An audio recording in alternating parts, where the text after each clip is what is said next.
அடிச்சாலும் வேடிக்கை பாக்குறீங்க, அடி வாங்கினாலும் வேடிக்கை பாக்குறீங்க. சரி, இவங்க அடி வாங்குறது உங்களுக்கு புதுசு தானே? காலெல்லாம் கூட லஞ்சம் வாங்காம உங்களுக்காக உழைச்சாரு இன்ஸ்பெக்டர் சண்முகனாரு. அந்த இன்ஸ்பெக்டர் இவனுக்கு நடு ரோட்ல வெட்டி கொண்டு இருக்கானுங்க. எல்லாரும் பார்த்து சும்மா தானே இருந்தீங்க? சரி, போலீஸ் டிபார்ட்மெண்ட்ல சும்மா இருந்துச்சுன்னா நீங்களும் செய்வீங்க. உங்களால ஒண்ணும் செய்ய முடியாது. ஏன்னா உங்களுக்கு வீடு இருக்குது, வாசல் இருக்குது, குழந்தை இருக்குது, குட்டி இருக்குது. இவன் கிட்ட அடியாளம் இருக்குது, புல்டோசர் இருக்குது. அடிப்பானுங்க, இடிப்பானுங்க. ஆனா நான் இப்ப இவன் இங்க கொல்ல போறேன். தைரியம் தான் யாராச்சும் போய் சாட்சி சொல்லுங்க பாக்கலாம். சொல்லுங்க. நீங்க சொல்லுவீங்க. ஏன்னா அந்த பாண்டியன் கிட்ட அடியாள் கிடையாது, புல்டோசர் கிடையாது, குறிப்பா அரசியல்வாதியோட சப்போர்ட் கிடையாது. 50 பைசா தீப்பெட்டி இதுல வித்தையை காட்டுவேன்.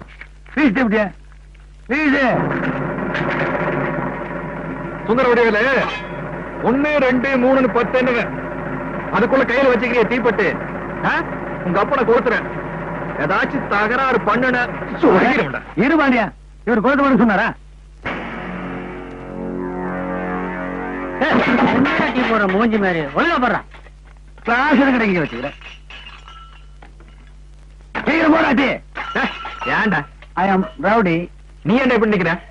நான் ரவுடிக்கு தெரிஞ்சுவேன். பேசாம உட்கார்ற. சரி, மரியாதை பேசு. அண்ணா சீக்கிரம் போடுங்கண்ணா. பாண்டியா அங்க பாரு.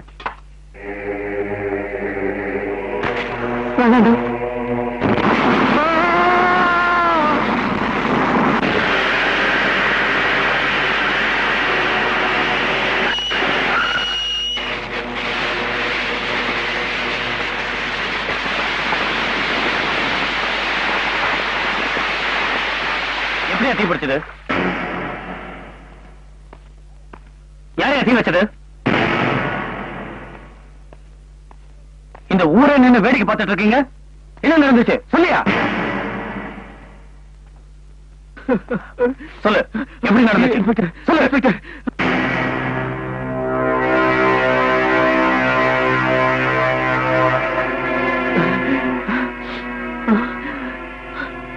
நானும் அப்பாவும் ஜீப்ல வந்துட்டு இருந்த இன்ஸ்பெக்டர் அப்ப இன்ஜின்ல இருந்து புகை வர ஆரம்பிச்சது.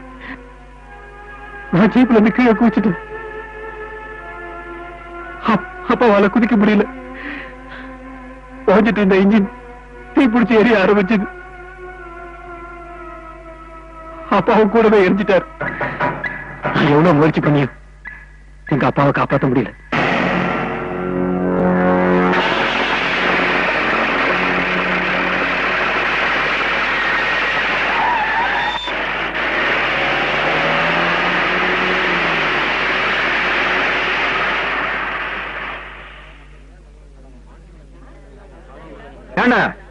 இன்ஸ்பெக்டர் வந்த உடனே தெரியலன்னு சொல்லுவேன் எதிர்பார்த்தா 2 பேரும் ஒன்னா ஜீப்ல வந்துட்டு இருந்தோம். திடீர்னு இன்ஜின்ல புகை வந்துருச்சு.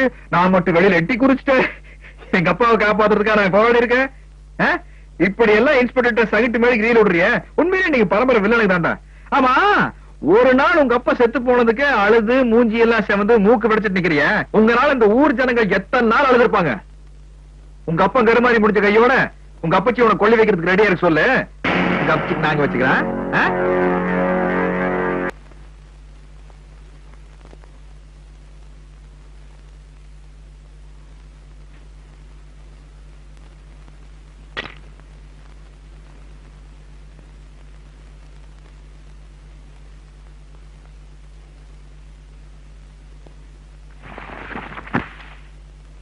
மருமகள என்ன பெத்தவ செத்தப்ப கூட நான் அழுவல.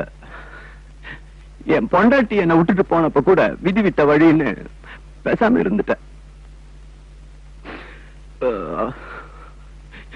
இப்ப என் பையன் செத்துட்டான். அது என்னால தாங்கிக்க முடியல.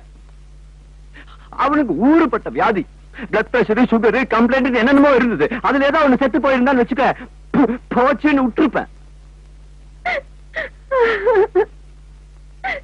அது என்ன விடுமா இன்னைக்கோ நாளைக்கோ. ஆனா இவன் இத்தனை கோடி ரூபாய் சொத்தை வச்சுக்கிட்டு என்ன பண்ண போறான்?